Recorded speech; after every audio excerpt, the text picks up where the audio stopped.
पर मैं हूं आपके साथ नीलम मलकानिया और हमारे साथ एक और बहुत ही मीठी सी आवाज आज स्टूडियो में है। आज हमारे साथ एक खास मेहमान है, इनका परिचय मैं आपसे करवाती हूं। ये है सुश्री संचारी भट्टाचार्य जी। संचारी भट्टाचार्य जी की पहचान ये है कि ये अर्थशास्त्र में स्नातकोत्तर होने के साथ साथ शास्त्रीय संगीत में भी मास्टर्स किया है और आप आकाशवाणी और दूरदर्शन के बहुत से कार्यक्रमों में सक्रिय रहती हैं।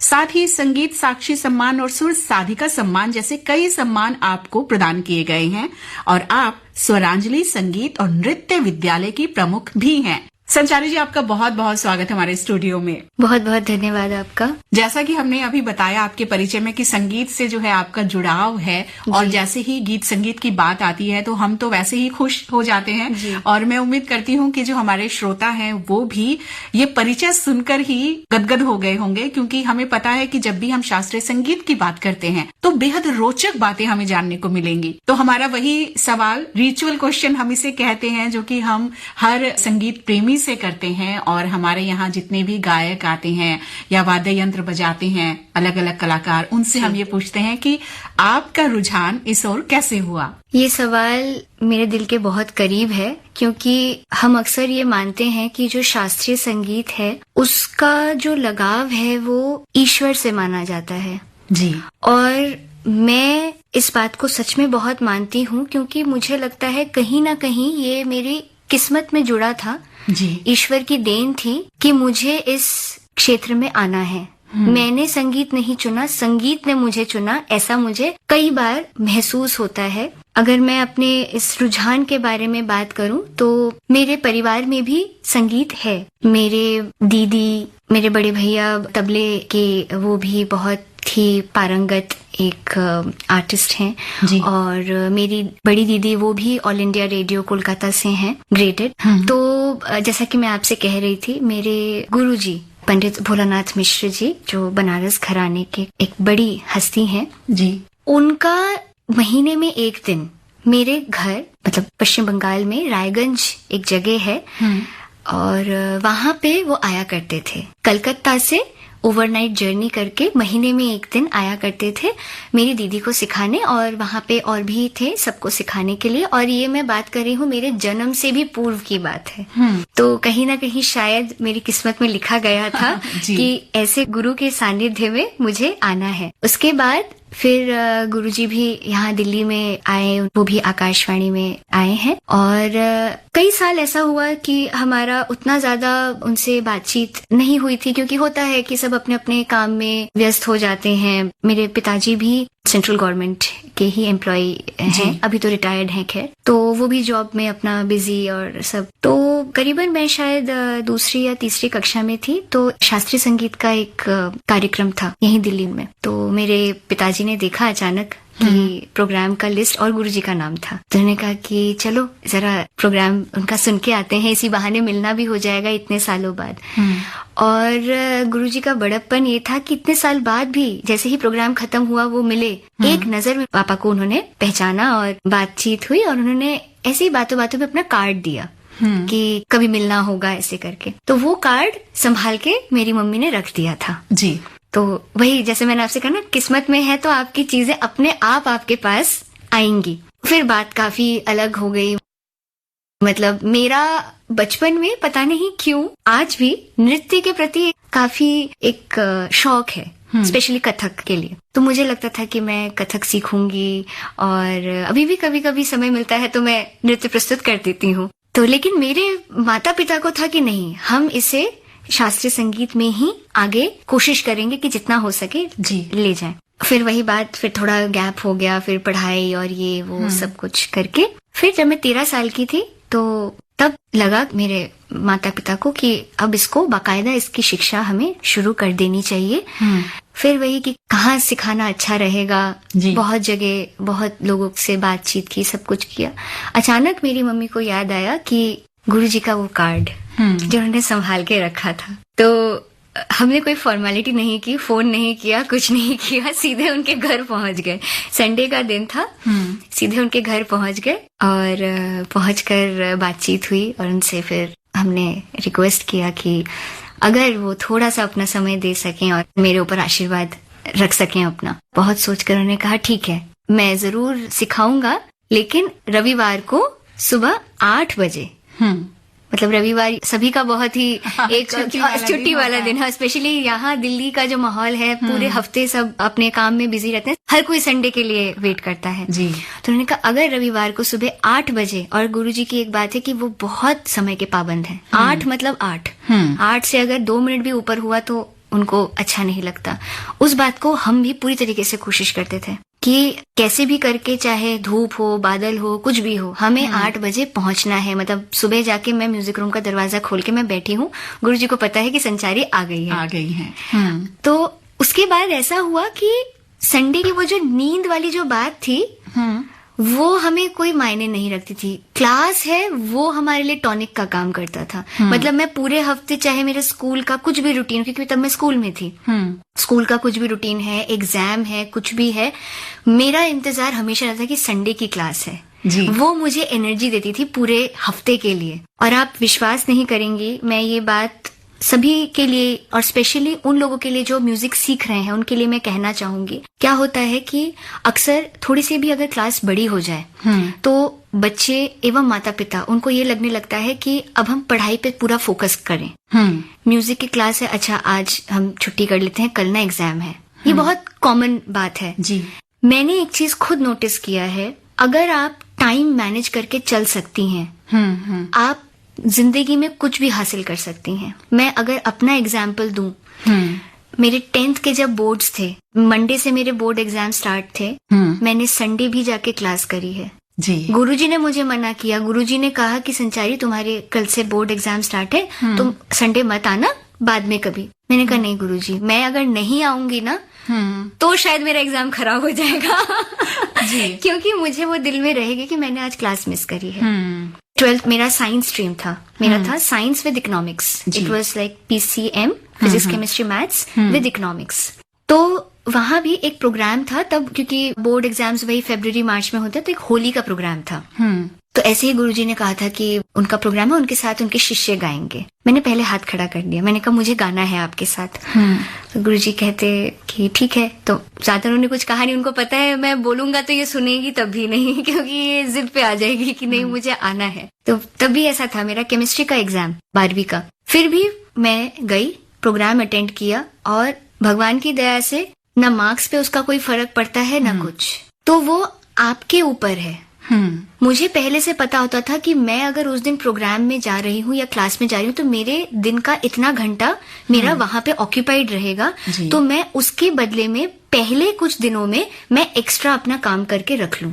अच्छे से टाइम मैनेजमेंट। बिल्कुल, क्योंकि मेरे घर में ये आज भी, जब आपने इंट्रोडक्शन दिया, आपने कहा कि संगीत एवं अर्थशास्त्र दोनों में ही स्नातकोत्तर हैं जी। तो वो जो एक एनवायरनमेंट मेरे घर में है बैलेंस का, कि आप किसी भी एक चीज के लिए दूसरे को आप इम्बैलेंस नहीं करेंगे जी। आप पढ़ाई और गाना दोनों को आप इक्वल लेकर चलेंगे तो आप जिंदगी में बढ़ सकते हैं। तो आज की डेट में भी मैं एक तरफ अर्थशास्त्र की शिक्षिका भी हूँ, तो दूसरी तरफ संगीत की भी शिक्षिका हूँ। वाह, बहुत ही खूबसूरत बात आपने बताई कि संतुलन जीवन में बहुत जरूरी है ना। तो ऐसा करते हैं, हम भी अपने कार्यक्रम में थोड़ा संतुलन बनाए रखते हैं, संगीत का भी। तो आप अपनी पसंद का कोई गीत? मेरी पसंद के तो खैर काफी सारे हैं, लेकिन एक है जो मैं थोड़ा सा गुनगुनाना चाहूंगी जी। आपकी नजरों ने समझा प्यार के काबिल मुझे, आपकी नजरों ने समझा प्यार के काबिल मुझे, दिल की ए धड़कन ठहर जा, मिल गई मंजिल मुझे, आपकी नजरों ने समझा।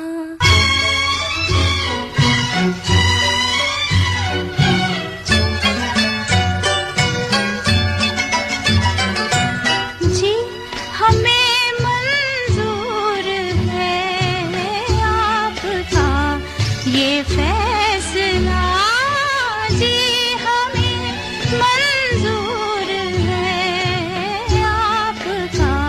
ये फैसला कह रही है हर नजर बंदा परवर शुक्रिया हंस के अपनी जिंदगी में कर लिया शामिल मुझे दिल की धड़कन ठहर जा मिल गई मंजिल मुझे आपकी नजरों ने समझा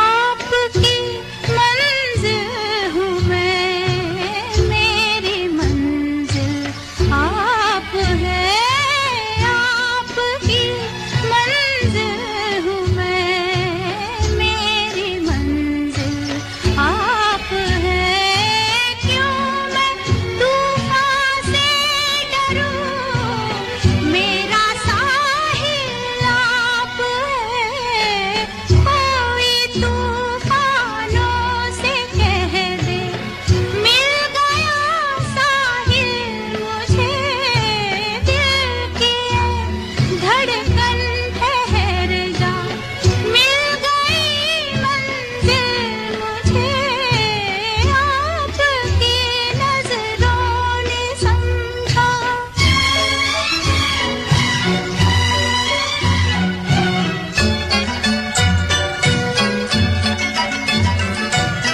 पड़ गई दिल पर मेरे आपकी परछाइयाँ पड़ गई दिल पर मेरे आपकी परछाइयाँ हर तरफ बजने लगी सैकड़ों शहनाइयाँ दो जहाँ की आज खुशियाँ हो गई हासिल मुझे आपकी नजरों ने समझा प्यार के काबिल मुझे दिल की धड़कन ठहर जा मिल गई मंजिल मुझे आपकी नजरों ने समझा तो गीत से पहले हम बात कर रहे थे संचारी भट्टाचार्य जी से उनकी संगीत यात्रा के बारे में और उनके जुड़ाव के बारे में। तो ये बताइए संचारी जी कि जब ये रुझान आपका पूरा बना रहा और विधिवत आपने शिक्षा भी ली जी। संगीत की जी। और साथ में पढ़ाई भी आपने जारी रखी, जो कि थोड़ा सा मुश्किल होता है दोनों चीजों में संतुलन बना पाना, लेकिन आपने कहा कि संतुलन बहुत जरूरी है। अक्सर तो ऐसा होता है कि अगर कोई कैंडिडेट करना भी चाहे ऐसा जी। तो कहीं ना कहीं परिवार जो है बिल्कुल। उनका एक दबाव बनने लगता है कि नहीं आप पढ़ाई को वरीयता दीजिए, जो प्राथमिकता है वो पढ़ाई रहनी चाहिए और बाकी कोई भी शिक्षा अगर आप दूसरी ले रहे हैं, आपका शौक है अगर, जी। तो उसको हम थोड़ा सा पीछे छोड़ देते हैं जरूरत के अनुसार। तो क्या कभी घर से इस तरह का कुछ आप पर दबाव आया या ऐसा सुझाव किसी ने दिया? मेरे घर में मेरे माता पिता की बात अगर मैं करूं तो उनका नजरिया काफी अलग है। उनके नजरिए में पढ़ाई और संगीत दोनों बिल्कुल एक समान है। पढ़ाई को आप ज्यादा प्रधानता दे रहे हैं और संगीत को नहीं, या अगर मैं पूरा दिन सिर्फ संगीत में ही दे रही हूँ तो मुझे पढ़ाई पे भी उस चीज का एक असर हो सकता है, या पूरा टाइम अगर मैं सिर्फ पढ़ाई को दे रही हूँ तो उसका संगीत पे असर हो सकता है। तो वही जो बात संतुलन की जो बात आई थी, तो वो जो एक वातावरण है मेरे घर में वो बहुत बखूबी निभाया जाता है जी। कि मेरा समय बांध दिया गया था, क्योंकि तब स्कूल में थे जब सीखना शुरू किया था, तो मेरा रूटीन बिल्कुल बना दिया गया था। मेरी मम्मी ने बना दिया कि आप स्कूल से आकर, क्योंकि ट्यूशंस हैं, सब कुछ है, सब कुछ करना है आपको, और क्योंकि एक फास्ट चेंजिंग वर्ल्ड है, आप कॉम्पिटिटिव वर्ल्ड में है, तो आप ये भी नहीं कह सकते कि नहीं मुझे ये नहीं आता वो नहीं आता, तो आपको मल्टीटास्किंग होना पड़ेगा। तो वो एक नजरिया भी आपका रहना चाहिए। और मैंने एक चीज और नोटिस किया है कि जो भी बच्चे या जो भी लोग एजुकेशन, मतलब फॉर्मल एजुकेशन जिसे हम एकेडमिक्स बोलते हैं, उसके साथ साथ जो अगर कोई आर्ट फॉर्म सीखते हैं जी उनका लेवल ऑफ कंसंट्रेशन, उनकी लेवल ऑफ क्रिएटिविटी अलग दिखती है। जी। उनकी जो एक ओवरऑल पर्सनालिटी होती है वो आपको अलग हटके नजर आएगी। हमारे स्कूल की ही बात करूं तो मेरी एक अलग पहचान थी। मेरे स्कूल के मेरे जितने भी टीचर्स थे जी आज की डेट में भी संचारी भट्टाचार्य जी को हर कोई याद करता है। तो वो जो एक प्यार मिलता है आपको एक हम्बलनेस सिखाता है। कोई भी आर्ट फॉर्म आप सीखेंगे, सिर्फ मैं गाने के लिए ही नहीं कह रही हूँ, चाहे आप नृत्य, गीत, संगीत, वादन, चित्रकला, कोई भी आप आर्ट फॉर्म सीख रहे हैं, आप देखेंगे कि वो जो इंसान है काफी हम्बल होगा। कहते हैं ना कि जो पेड़ फलों से लदा होता है वो हमेशा झुका हुआ होता है, विनम्रता बिल्कुल उस व्यक्ति में रहेगी। बिल्कुल। मैं तो खैर मेरी कोई हैसियत ही नहीं है, मैं अपने आप को आजीवन ही एक विद्यार्थी ही मानती हूँ, क्योंकि संगीत एक ऐसा सागर है कि आप कभी कह ही नहीं सकते कि मैंने सीख लिया। जी अभी भी सीख रहे हैं। जैसे बोला मैंने कि हाँ मैं 20 साल से सीख रही हूँ, लेकिन अभी भी लगता है कि कुछ भी नहीं सीखा, बहुत कुछ बाकी है। ये तो आपकी विनम्रता है कि आप ऐसा कह रही हैं। हम ये बातचीत का सिलसिला जारी रखेंगे। अपने श्रोताओं को सुनवा रहे हैं एक प्यारा सा गीत।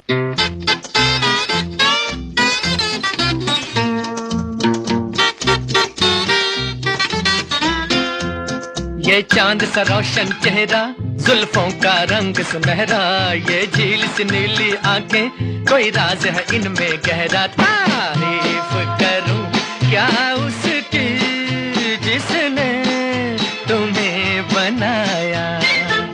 ये चांद सा रोशन चेहरा, जुल्फों का रंग सुनहरा, ये झील सी नीली आंखें, कोई राज है इनमें गहरा। तारीफ करूं क्या उसकी जिसने तुम्हें बनाया।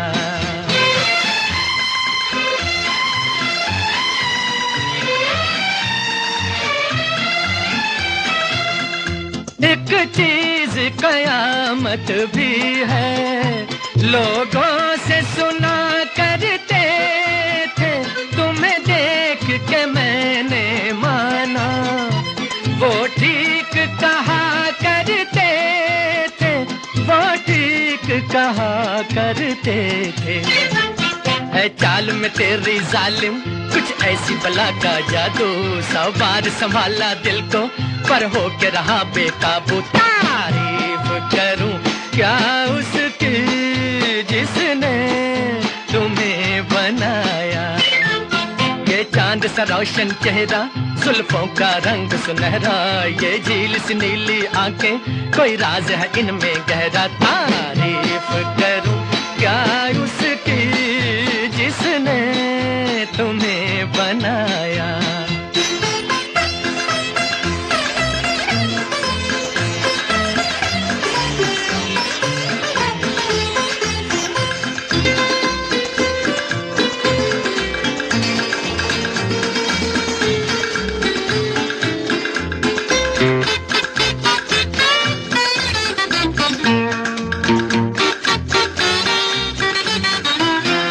हर सुबह किरण की लाली है रंग तेरे गालों का, हर शाम की चादर काली साया है तेरे बालों का।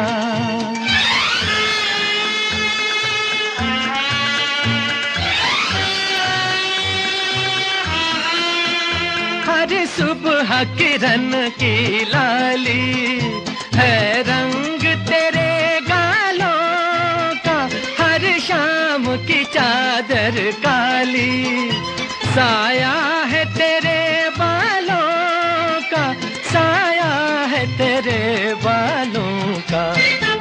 तू बल खाती एक नदिया, हर मौज तेरी अंगड़ाई, जो इन मौजों में डूबा उसने ही दुनिया पाई। तारीफ करूं क्या उसकी जिसने तुम्हें बनाया।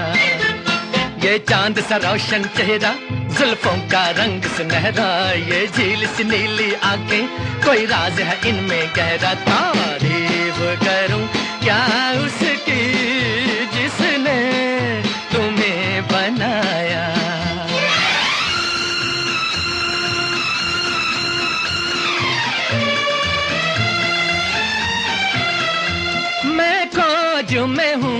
मंजिल की, और मंजिल पास है मेरे, मुखड़े से हटा दो आंचल, हो जाए दूर अंधेरे, हो जाए दूर अंधेरे।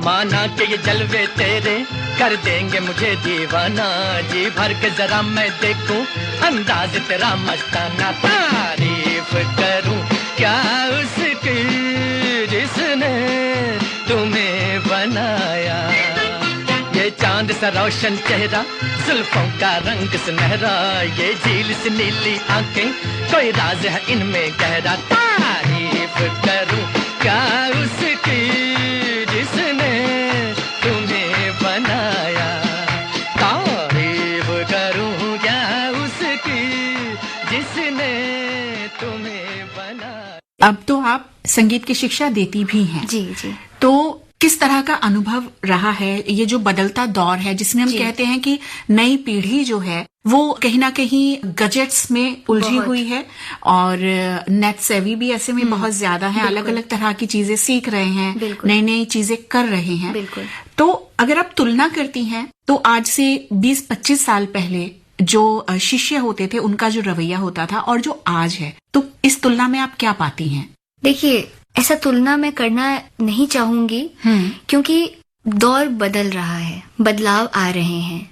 मैं ये नहीं कहूंगी कोई चीज खराब है, कोई चीज अच्छी है। सब अपने अपने जगह पर संतुलन बनाए हुए हैं। हाँ, एक बात है कि जो हम लोगों ने अनुभव किया, जैसे हम गुरु शिष्य परंपरा में सीख रहे हैं, जैसे गुरुजी को देखते ही पांव छूना, कभी भी गुरुजी के जो स्थान पे वो बैठे हैं उनके आसन से नीचे बैठना, क्योंकि उनके बराबरी हम कभी नहीं बैठ सकते जी। तो जब हम गायन की शिक्षा ले रहे हैं, स्पेशली वो जो समय रहता है, तो हम कभी भी उनके बराबरी में नहीं बैठते हैं, या हमेशा एक विनम्र भाव रखना। तो अभी क्या होता है आज के दौर में, ठीक है, उनको शायद पता नहीं है ये बात, तो जब आपको कोई बात पता ही नहीं है तो आप उनसे एक्सपेक्ट नहीं कर सकते हैं कि वो ऐसा करेंगे। लेकिन मैंने ये भी देखा है कि अगर आप उनको सिखाएं, उनको इनकी महत्वता बताएं, उनको जानकारी दें, तो कहीं ना कहीं वो अपने स्वभाव में उसको लाने की कोशिश जरूर करते हैं। जी। आज की डेट में क्या है, कहीं भी आप जाएंगे तो यूजुअली क्या है, वेस्टर्न कपड़े हम सब पहनते हैं जी। लेकिन उनको अगर ये बात हम शिक्षा दें कि देखिए, जब आप कोई शास्त्रीय संगीत के किसी आप प्रोग्राम में जा रहे हैं या किसी ऐसे माहौल में जा रहे हैं, तो वहां पर क्योंकि ये भारतीय संस्कृति से जुड़ा हुआ है, तो हमारे जो पोशाक है, जो वेशभूषा है, वो भारतीय संस्कृति से जुड़ी होनी चाहिए। तो मैंने ये अक्सर देखा है मेरे स्टूडेंट्स में कि वो बाहर चाहे जैसे भी अपनी जिंदगी एंजॉय कर रहे हैं, लेकिन जैसे ही बात संगीत की आती है या ऐसे किसी माहौल की आती है, वो पूरे अपने आप को उसमें ढालते हैं जी। वो कोशिश करते हैं। तो उनके अंदर हमें ये जो संस्कार हैं ये डालने पड़ेंगे, बीज डालना पड़ेगा। तो डालेंगे तो उसमें जरूर आपको चेंजेस आपको दिखेंगे। लेकिन अगर हम उनको कुछ बताएंगे ही नहीं, उनको हम समझाएंगे ही नहीं और सिर्फ हम गुस्सा करेंगे, देखो कि इनको तो कुछ पता ही नहीं है, या ये तो ऐसे करते हैं वैसे करते हैं, तो वो मेरे ख्याल से ठीक नहीं है। तो मैं एक आपको छोटा सा इंसिडेंट दूं। पिछले साल की बात है, एक प्रोग्राम के लिए मुझे तैयारी करवानी थी मेरे बच्चों को जी। तो उन बच्चों का शास्त्रीय संगीत से दूर दूर तक कोई रिश्ता नहीं है। तो समय था जुलाई के महीने का, तो मैंने सोचा क्यों ना इनको राग मियां मल्हार सिखाया जाए। मियां मल्हार तो बहुत बड़ी बात है, उनको राग के बारे में ही नहीं पता कि राग होता क्या है। उनको सिर्फ पता है म्यूजिक रूम जाना है, म्यूजिक क्लासेस है, मैम म्यूजिक करवाती है, उनको बस यही पता है। तो उनको मैंने समझाया कि देखो, राग ऐसी ऐसी चीजें होती हैं। मियां मल्हार ये जो राग है, ये तानसेन जी की, क्योंकि ये तानसेन जी की स्टोरी अक्सर बच्चों की हिंदी बुक्स में होती है। वो राग दीपक वाला जो किस्सा था, तो उससे वो कनेक्ट कर लेते हैं। तो ये जो राग है उन्होंने रचना की है, और इसका जो ताल्लुकात है वो बारिश से होता है। सावन के मौसम में हम इसको गाते हैं, तो उनके अंदर एक इंटरेस्ट पैदा हुआ उस राग के प्रति। फिर उनको मैंने ये समझाया, फिर सिखाना शुरू किया, और शायद भगवान की दया थी, क्या था, कई बार ऐसा हुआ कि वो हम जब भी उसकी प्रैक्टिस करते थे बारिश हो जाती थी। वो था भी बारिश का मौसम, तो वो गाना शुरू करते थे और उनकी नजरें टिकी होती थी बाहर खिड़की पे कि मैम हमने ये अभी गाया, देखिए पत्ता हिलना शुरू हुआ या बाहर बादल आने शुरू हुए जी। तो उनके अंदर ना ये एक विश्वास पैदा हो गया कि जैसे तानसेन जी गाकर बारिश लाते थे, तो हम भी छोटे छोटे तानसेन जी बन गए हैं। अब वो छोटे बच्चे हैं, तो उनके अंदर जो ये एक विश्वास आया है और ये जो एक प्यार आया है शास्त्रीय संगीत के प्रति, शायद यही एक मेरे लिए एक बहुत बड़ा एक सक्सेस था कि उनका, जिनका कोई बैकग्राउंड नहीं है, आज वो बच्चे बोलते मैम राग मियां मल्हार गाएं। ये जो किस्सा है ये स्कूल में फैल गया जी। वो कुछ 8-10 बच्चे थे लेकिन वो स्कूल में फैल गया। तो कई बच्चे आके मुझे कहते मैम वो बारिश वाला गाना सिखाएंगे, हमें बारिश करना है जी। तो इस तरीके से अगर हम बच्चों को कनेक्ट करते हैं, देखिए कि शास्त्रीय संगीत, मैं मानती हूँ कि ये बहुत एक साधना की चीज है। ऐसा नहीं है कि 2 दिन 4 दिन में आ जाएगा। इंसान सालों साल जिंदगी भर रियाज करता रहता है तो भी उसे सेटिस्फैक्शन नहीं मिलता। लेकिन क्या है कि अगर हम बच्चों को थोड़ा थोड़ा करके उनके लेवल पे जाकर उनको कनेक्ट करने की कोशिश करेंगे तो कहीं ना कहीं उनके अंदर वो इंटरेस्ट पैदा होगा कि हाँ ये 3 ताल है। आप चाहे बॉलीवुड का भी कोई गाना ले लें तो रिदम हर गाने में है, तो कोई ना कोई ताल जो बजती है, देखो इसमें कोशिश करो समझने की ये 6 बीट्स हैं या ये 8 बीट्स हैं। 6 बीट्स होगा तो दादरा है, 8 बीट्स होगा तो कहरवा है, 16 होगा तो 3 ताल है। तो इस तरीके से उनको कनेक्ट करने की कोशिश में मैं लगी रहती हूँ जी। तो स्कूल का माहौल थोड़ा अलग होता है। स्कूल का क्या होता है कि हर कोई आपके पास वो विधिवत शिक्षा के लिए नहीं होते हैं। वो तो एक पीरियड हुआ, आपने सिखा दिया, या कोई प्रोग्राम है आपने सिखा दिया, उसके अंदर आप कितना फिर उन बच्चों को कनेक्ट कर पाते हैं वो एक चैलेंज हो जाता है जी। तो वो हमें कोशिश करना पड़ेगा। इसीलिए मैंने आपसे कहा कि हम ये नहीं कह सकते कि अभी जो है ये तो इंटरेस्ट ही नहीं लेते या इनको तो इसके बारे में पता ही नहीं। हम उनको समझाएंगे जी, कनेक्ट करवाने की कोशिश तो करें जी, फिर देखते हैं कि वो कनेक्ट कर पाते हैं या नहीं। बहुत ही प्यारी बात। अब भजन की और रागों की बात चल रही है, तो आपकी पसंद का कोई भजन? एक काफी जनप्रिय भजन है, पायो जी मैंने राम रतन धन पायो, पायो जी मैंने राम रतन धन पायो, पायो जी मैंने राम रतन धन पायो, वस्तु अमोलिक दी मेरे सतगुरु, वस्तु अमोलिक दी मेरे सतगुरु, कृपा कर अपनायो, पायो जी मैंने राम रतन धन पायो, पायो जी मैंने राम रतन धन पायो।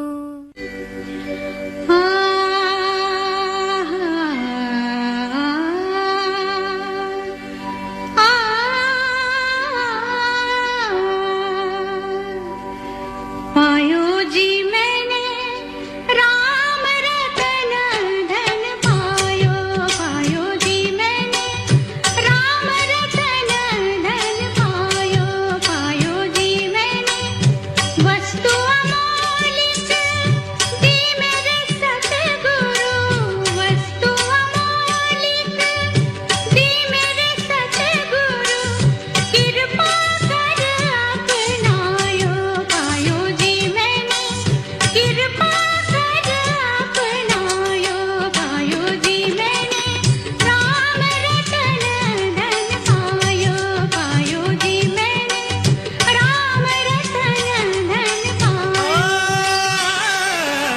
रे ग म ग ग रे नि रे नि ध म प ग म ग म प नि सा ग म म म रे नि प ग रे सा। जन्म जन्म की पूंजी पाई, जन्म जन्म की पूंजी पाई, जग में सभी खोवायो, पायो जी मैंने जग में सभी खोवायो, पायो जी मैंने राम रतन धन पायो, पायो जी मैंने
की नाव खेवटिया सतगुरु, सत की नाव खेवटिया सतगुरु, भवसागर तर आयो, पायो जी मैंने राम रतन धन पायो।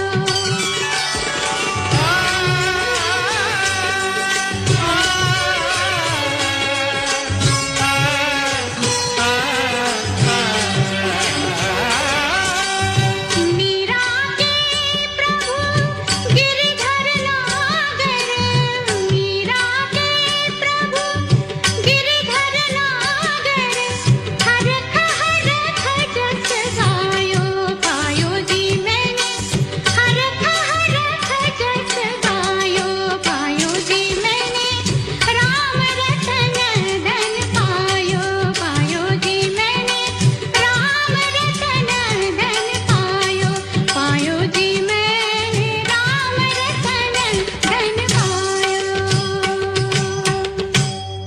एक प्रश्न जो है वो बार बार आता है मन में जब भी हम किसी आर्ट फॉर्म की बात करते हैं और साथ में करियर की बात हम कर रहे होते हैं। ऐसे में कहीं ना कहीं जो सामाजिक परिवेश है उसकी वजह से महिलाओं पर जिम्मेदारी थोड़ी ज्यादा होती है।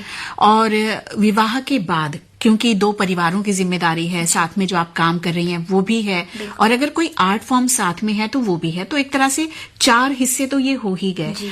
तो ऐसे में ये जिम्मेदारी कैसे उठाई जाए, क्योंकि समाज में एक तरह की ये धारणा भी है कि आप अगर कहीं किसी कला क्षेत्र से कहीं जुड़ी हैं तो शायद परिवार को कम समय दे पाएंगी। ये धारणा जो है, इस बारे में क्या कहेंगी आप? देखिए, इसके बारे में मैं सिर्फ एक ही बात कह सकती हूँ, जैसा कि मैंने कहा, परिवार का सहयोग सबसे ज्यादा जरूरी है जी। और अगर महिलाओं की बात मैं करूं तो उनके जो जीवन साथी हैं उनके अंदर एक समझदारी होना बहुत जरूरी है जी। अगर उनके अंदर ये समझदारी है कि मैं भी बाहर से काम करके आ रहा हूँ, मैं भी थका हारा हूँ, तो ये भी अगर बाहर से काम करके आ रही हैं, सिर्फ कला की बात ही क्यों करूँ मैं, भारत की बात अगर हम करें, हमारा देश चांद तक पहुंच गया। हमने खुद देखा कि इसरो में अगर हमने मेल साइंटिस्ट देखे हैं तो हमने फीमेल साइंटिस्ट भी देखे हैं। तो ऐसा नहीं है कि कोई भी आगे है कोई भी पीछे है, बराबरी है जी। और वो बराबरी कहीं ना कहीं आपके मानसिकता से शुरू होती है। अगर आप मानसिक रूप से इस बात को समझ लेती हैं, या हमारी पूरी सोसाइटी ही अगर इस बात को समझती है कि हम बराबर हैं, तो शायद इस प्रश्न का मुझे उत्तर देने की जरूरत ही ना पड़े। बहुत अच्छी बात आपने कही, और चलिए इसी बात पर हम अपने श्रोताओं को सुनवाते हैं एक और प्यारा सा गीत।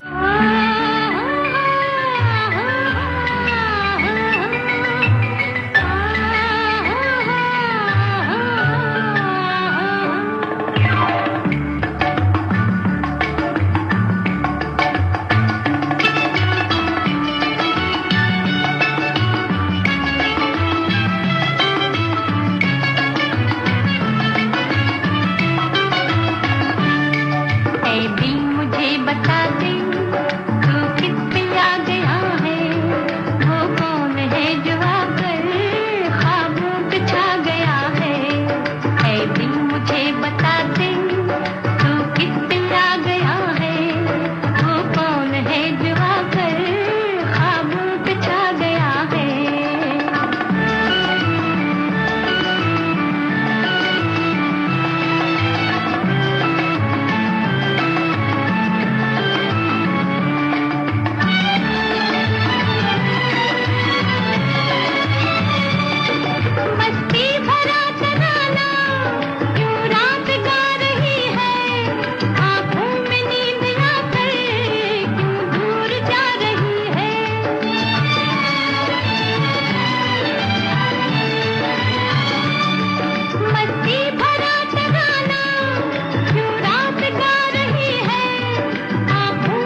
तो गाने से पहले जैसा कि हम बात कर रहे थे संचारी जी की संगीत यात्रा की, और साथ ही हम सामाजिक परिवेश के बारे में भी थोड़ी थोड़ी बात कर रहे हैं। अब ये बताइए संचारी जी की भविष्य को लेकर आपकी क्या योजनाएं हैं? देखिए, भविष्य किसी ने नहीं देखा। जी। मेरा सिर्फ यही हमेशा रहता है कि जिंदगी मेरा रास्ता चुनती रहती है। जैसा कि मैंने आपको शुरुआत में ही बताया कि शायद मेरे गुरु कौन होंगे ये भी भगवान ने सोच कर रखा था। जी। भगवान की दया से संगीत ने मुझे चुना, मेरे गुरुजी ने मुझे चुना। वैसे ही आगे भी भगवान के आशीर्वाद से, मेरे गुरु के आशीर्वाद से जो भी होगा अच्छा होगा। रास्ता जिधर लेके जाएगा जी, मैं उधर चल पड़ूंगी। चलिए, तो हम ऐसा करते हैं कि आकाशवाणी परिवार की ओर से आपको ढेर सारी शुभकामनाएं देते बहुत हैं। बहुत धन्यवाद। संचारी जी, आप स्टूडियो में आई, आपने अपना समय हमें दिया, इसके लिए बहुत बहुत धन्यवाद। और आपने बहुत प्यारे प्यारे से मीठे से गीत भी हमें सुनाए, उसके लिए भी धन्यवाद। चलते चलते आपकी पसंद का एक और गीत। मेरी पसंद का एक और गीत है लता मंगेशकर जी का ही गाया हुआ, नैनों में बदरा छाए। वाह, बहुत ही प्यारा गाना। तो हम आपकी पसंद का गीत आपको भी सुनवा रहे हैं और अपने श्रोताओं को भी। और आपको एक बार फिर से बहुत सारा धन्यवाद। आपको भी बहुत बहुत धन्यवाद। और आकाशवाणी दिल्ली की मैं हमेशा ही आभारी हूँ। मुझे भी बहुत अच्छा लगा आज आपसे यहाँ बैठकर बातचीत करने में। बहुत बहुत धन्यवाद।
ये है आकाशवाणी और आप सुन रहे हैं गोल्ड 100.1 पर।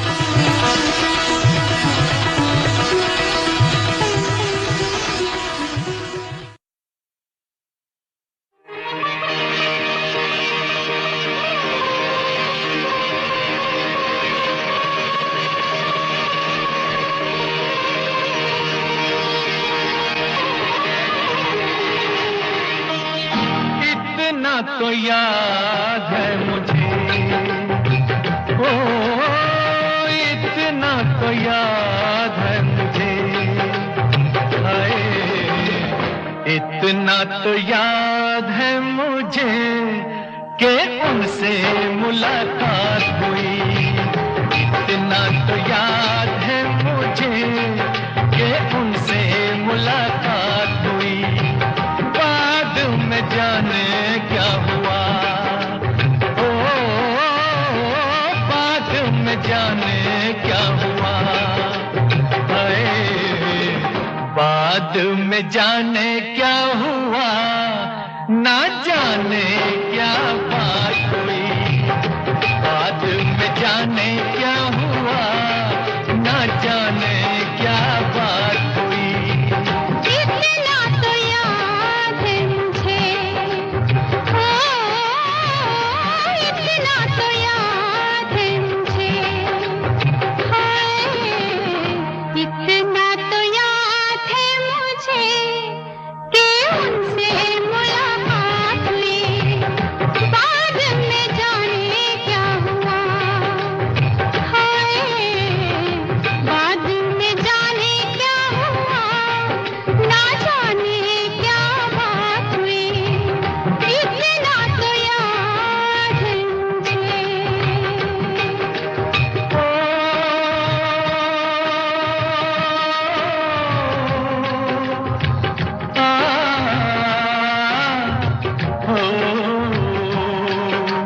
वादे वफा के करते फसमें उठा के किसी पे दिल लुटा के चला आया। नजरें मिला के नींद अपनी गंवा के कसक दिल में बसा के चला आया। दिन तो गुजर जाएगा, ओ दिन तो गुजर जाएगा, हाय दिन तो गुजर जाएगा, क्या होगा जब रात हुई। दिन तो गुजर जाएगा, क्या होगा जब रात हुई। इतना तो याद है मुझे।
याद है मुझे, हाय इतना तो याद है मुझे कि उनसे मुलाकात हुई। इतना तो याद है मुझे कि उनसे मुलाकात हुई। इतना तो याद है मुझे, ओ, इतना तो याद है मुझे। इतना तो याद। आज की ताजा खबर। ये आकाशवाणी